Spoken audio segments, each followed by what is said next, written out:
Hi there, welcome to the video and welcome back to my return viewers. You are watching the Christchurch Review of Books and I'm Curie. Well, it is early on Sunday morning, the 1st of March 2026. That means time for a book haul. Yes, the February 2026 book haul. And as a contrast to last month, I had a little bit more money to spare this month, so I went wild and crazy and bought a lot of books. So we've got over 10 books to go through here.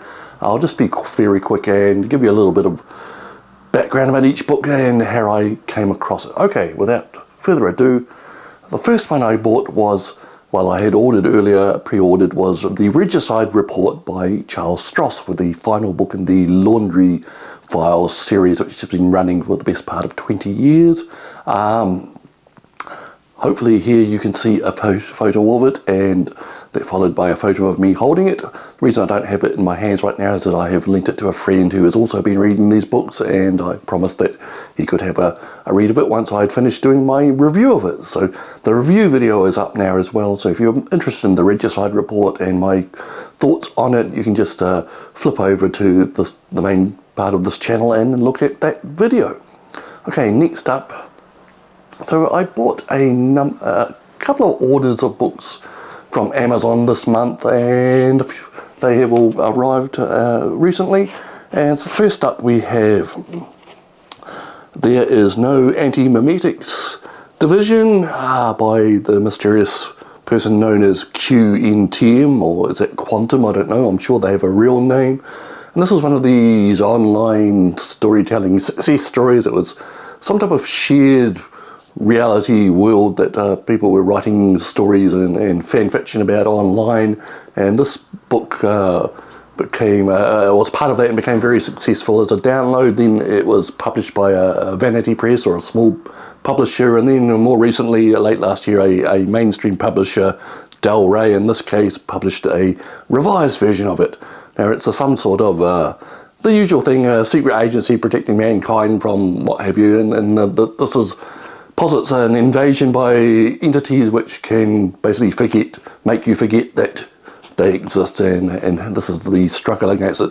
People review this saying it's really good. The kind of online fan fiction type background makes me a little dubious, but people assure me it is a decent read. So There Is No Anti-Memetics Division. Next up, I picked up this book after another review online, and this is A Fig for All the Devils by C.S. Fritz. This is a award-winning horror novel about a young gentleman who makes friends with death himself. And death turns out to be a cultured, sophisticated, wisecracking entity who's looking for his replacement. Apparently there's some very dark and very gritty and grimy and scary stuff in this book. I love the cover there. Mr. Death himself smoking a cigarette. So this is the winner of the Benjamin Franklin Award, apparently. Gold medal winner for Best in Horror. So I'm not sure who or what that award is about, but I'm sure they have good taste in books. So that is A Fig for All the Devils. And lastly in that lot of books from Amazon was this one, Face with Tears of Joy by Keith Houston. It is a history of the emoji, our favourite online emoticons. I don't have a huge desire to learn about the history of emojis, but the author is what attracted me to this. Keith Houston, he's written several books which I've been really enjoyed. This first one was about Shady Characters, it was called. It's about the weird and wonderful characters that we use in text, in English at least, and their histories. And then he wrote another book called The Book, about the history of the book and its production and manufacture and whatever, and the basic history of books basically. And then his last one was Empire of the Sun, which was a really fascinating book about the history of calculators and adding machines and how basically they've all disappeared into software in our modern world. So that was really interesting. So this is his latest one, Face with Tears of Joy, about the history of emojis, and the text is full of emoji. Interesting to see it has actually got colour graphics in this book. I thought it was a little cheaper produced, but as we can see there, colour graphics, and the camera does not like the light in this room. I'm sorry if it just faded out to black then. Yeah, so there's a lot of emojis in the book about emojis naturally, so that is Face with Tears of Joy. Okay, next I got another lot of books from Amazon. First one here is Helen Garner's How to End a Story. This is a hefty volume which collects 3 of her previously existing diaries. Helen Garner is an Australian author, became famous I think in the 70s with the success of her first novel, and kind of the success rolled on from there, and she in latter years put out these diaries about her life and times over those years, and becoming a successful writer, and troubles with her marriage and all sorts of things. Now, I wouldn't usually read this type of thing. I think I've only read short stories by Helen Garner, but this is very well reviewed, and it's, if you're going to read diaries, this is one of the ones to read. So yeah, it looks interesting. I've dipped into it a little bit and it was quite interesting. There's some quite tedious kind of day-to-day stuff, but it's kind of tempered by the extraordinary, so that if you want to just basically immerse yourself in someone else's life, this is the type of thing to get. So that's Helen Garner's How to End a Story, collected diaries 1978 to 1998. Okay, also in the same lot from Amazon was this book. Oh dear, see, the camera does not like me bending over to pick up these books. Now this is Mid-Century Ads, published by the famous German publisher Taschen. Taschen is one of those fantastic publishers that produces all those books that you drool over and really want but can't quite afford. And this is one of their more affordable books. Now this is pretty much it, as it says, it reproduces images of advertising from the 40s and 50s, mainly American, I think pretty much all American, and it has a trilingual text. It has German, French and English text, filling out the in between the photographs and images of advertising. Interesting enough, the illustrations changed through the different translation sections, so you're not always, it's not repeating itself, so you can always look at the illustrations if you can't read the text in those sections. And there we go. Now this is a new version of a publication that Taschen put out many years ago. I actually ordered a soft cover, cheaper version of this book, but they've sent me the hardcover in their 40th anniversary line, which I guess is nice. I don't think I paid any more for it. Of course, Taschen's gone on to produce a whole lot in this this type of area. They have a line of reproducing advertising, images, copy, whatever, from each decade. I think they have a one for each decade from about the 1930s through to the 2000s now. It's been my ambition to collect these eventually, but I haven't pulled the trigger on buying any of them. The local library has several of the volumes which I've looked at. I think most recently I looked at the one on the 1990s. Whole lot of material there for reference. You do feel a little grimy reading some of these advertising things. It's like, you know, the 1990s ones in taste were kind of misogynistic. I'm sure the 80s weren't probably any better. So yeah, so this basically, it's just a whole lot of pictures of adverts, basically. That's the whole thing. There we go. So that is Mid-Century Ads. I think this is what they published original. Ooh, camera, come back to me. This originally was published as a response to the success of the Mad Men TV series or so on. Well, it does mention it in the text. Okay, that's that. And last from that lot was this, the complete book of Spacecraft. This is by, who is this? Michael H. Gorn and Giuseppe Di Chiara David Civilella. This is an update of a book that originally came out in the about 8 or 9 years ago. Very similar thing. I'm worried about this camera. Anyway, and basically it is a guide to spacecraft, human and unmanned spacecraft throughout the space age, and basically the core of it is illustrations. They've done like a line, coloured line illustration of just about every spacecraft that's ever been launched or even been planned to launch, and the various variations on it. That chart there has Soviet space stations. I do have the earlier version of this book in storage somewhere. I think I bought it using a voucher which someone gave me for a birthday or Christmas once. So this is kind of an update of it, brings it up to date to, I don't know, last year maybe. And see, there's rockets there. I think that's the Japanese H3 rocket there. So this is a neat reference, or just something to flip through. So there's the James Webb Space Telescope, which was launched a few years ago now. Yeah, so, you know, space nuts, space nerds like me will lap up this type of thing. So that's the complete book of Spacecraft. And finally, in that lot of books, which were handily all packed together by Amazon AU, that's something they've only recently started doing. If you make separate orders, now they kind of delay things so they can get them all together in one package and send it at once, which is very handy and efficient, I think, of them. I'm surprised they weren't doing that earlier.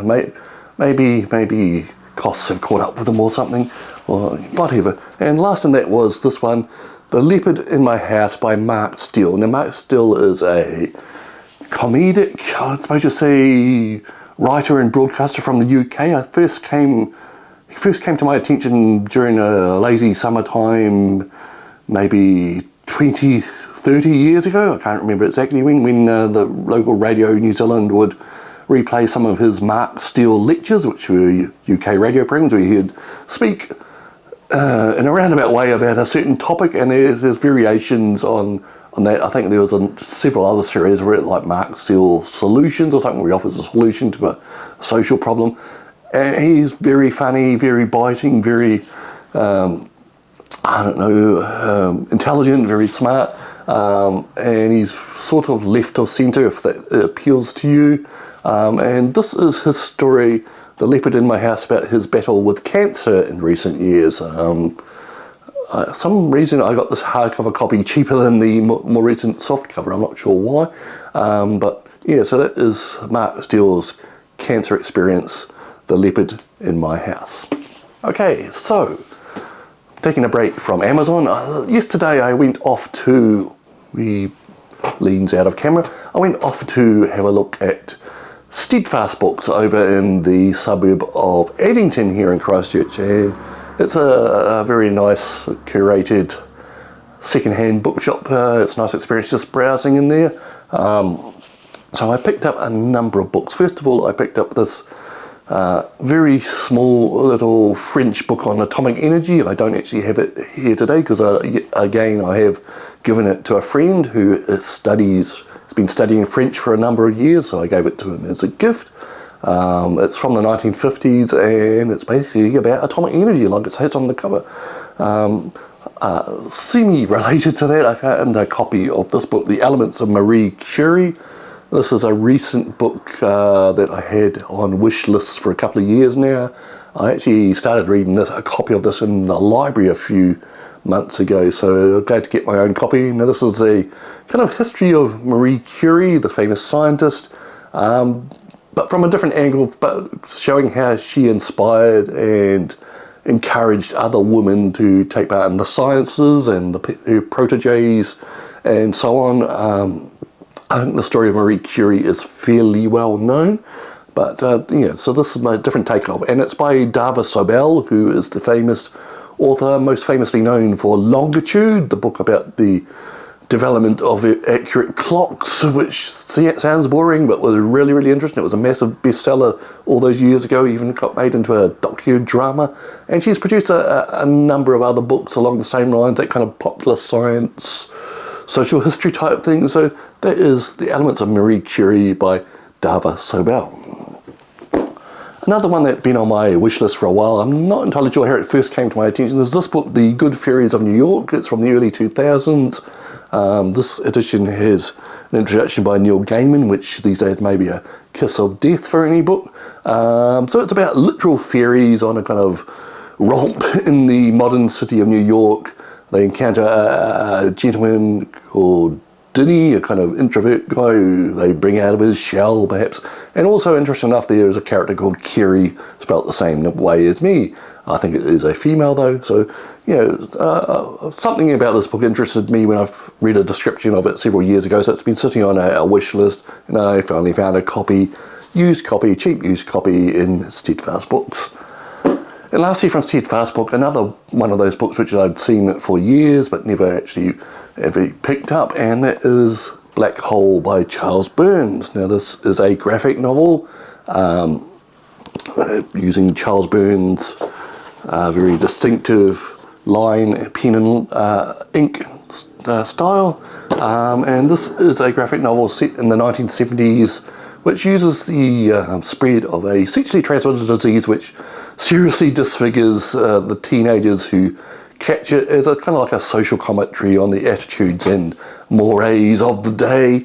That is Black Hole by Charles Burns. It's about 20 years old. It was first published, and before that it was serialized in a magazine. You know, it's one of those graphic novels you always see or hear about but never actually quite get around to reading. So now I have it and the camera is going into the black again. So that is Black Hole. Okay, so on my way home yesterday from Steadfast Books, he says, leaning out of the camera, I had a look in the venerable Scorpio Books, the leading independent bookstore in Christchurch. If you like, there you go, there's a free advertising. Of course, they are full of lovely delights in book form, but I picked up two, and the first one is this book, Replaceable You by Mary Roach. Now, Mary Roach is another one of those authors that have kind of specialised in the popular science, social condition type thing over the last 20 years or so. I think her famous books like Stiff and Bonk and Packing for Mars, you know, study the studies the topics which are fairly well known but not quite understood or in detail, like the industry of dead bodies in one case, or the science of sex in other cases, or the health implications of space flight, that type of thing. And she always does it with a lot of humour and good-natured chatty type talk while actually elucidating the subject.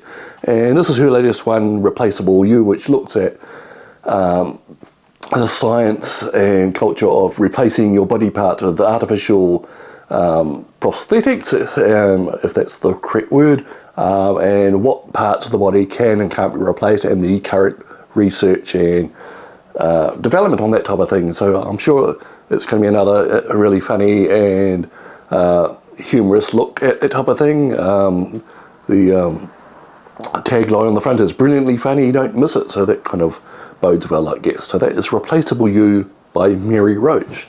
Now, lastly in this book haul, but not least, is this chunkster, The Movie Art of Sid Mead, a visual futurist. Now, this is a heavy book which I cannot quite get into frame.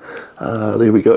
It is basically what it says. It is concept art for the movies by the one-time industrial designer Sid Mead, whose illustrations became very familiar to me over the years. He's always in the making of all the movies I loved, and all the books and all the magazines, and basically he sketches stuff out and the movie makers try and bring it to life. Now, this is a scene from Blade Runner, that famous book which was basically film, which was retroactively dubbed cyberpunk to match the literary movement of the era.